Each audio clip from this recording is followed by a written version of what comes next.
pemuda yang bernama Raden Panji. Ia adalah seorang bangsawan yang dikenal baik. Hidupnya sederhana, bijaksana, dan mudah berbaur dengan sekitar.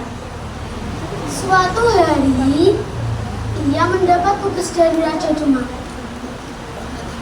Raden Panji, di sebuah wilayah bagian selatan, ada tempat yang belum berkembang. Aku ingin kau ke sana dan membuka wilayah di sana untuk kesejahteraan rakyat. Baik Gusti, hamba izin menjalankan perintah. Pergilah, namun ingat satu hal ini. Kau bukan hanya sekedar membuka wilayah di sana. Pastikan juga apa yang kau lakukan dapat bermanfaat bagi semua orang. Hamba mengerti, Gusti. Raden Panji berangkat setelah mendapat persetujuan dari Raja Demak. Ia berjalan menyusuri desa-desa bersama para pengikutnya, hingga tibalah ia di alas Kedung Wonogiri.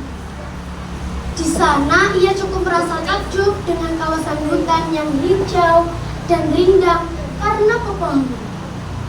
Nyaman sekali tempat ini. Hingga matanya tertuju pada seorang pak tua yang berdiri tak jauh dari tempatnya. Pak tua tersebut bernama Kesdi Wacana.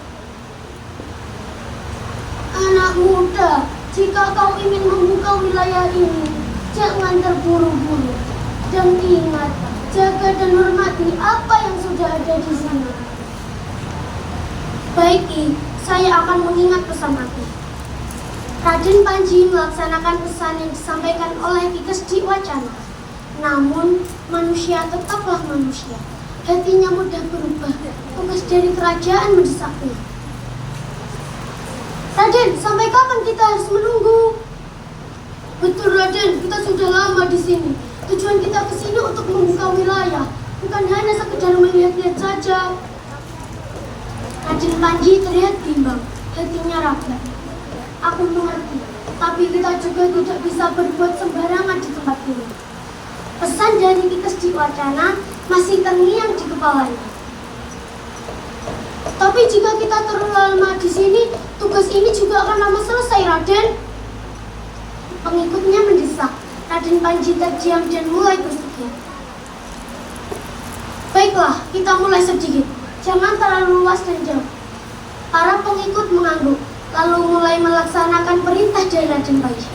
Mereka mulai menebangi pohon dan membersihkan ilalang. Dok, dok, dok. Keputusan yang diambil awalnya terlihat sederhana, namun semakin lama hatinya mulai berubah. Tambahkan sedikit lagi ke arah sana. Perintahnya awalnya terlihat ragu, namun semakin lama semakin terbiasa. Wilayahnya mulai melewati batas yang ditentukan, dan disitulah suasana hutan mulai berubah. Terasa lebih sunyi, langkah terasa lebih berat. Terdengar suara pengikut kebingungan. Raden, saya seperti berputar-putar di tempat yang sama. Betul Raden, saya juga merasa demikian. Saya seperti sudah lewat jalan ini 2 kali. Saya juga merasa aneh Raden. Saya seperti sedang diperhatikan oleh seseorang. Raden Panji mulai menyadari keanehan tersebut. Beres di sini. Tiba-tiba muncul seekor kijang. Kijang itu berada tak jauh dari tempat mereka berdiri. Kijang itu tidak berlari, hanya diam dan menatap ke arah mereka. Raden Panji memperhatikan kijang itu cukup lama.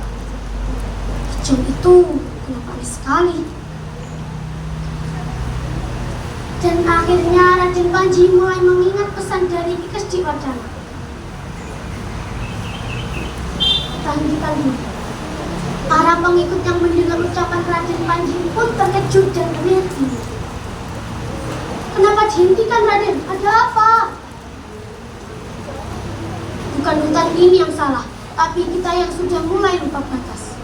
Akhirnya Raden Panji mengubah caranya. Ia tetap menjalankan tugas dari Raja Demak dengan bijaksana, membuka wilayah tanpa merusak hutan lebih banyak.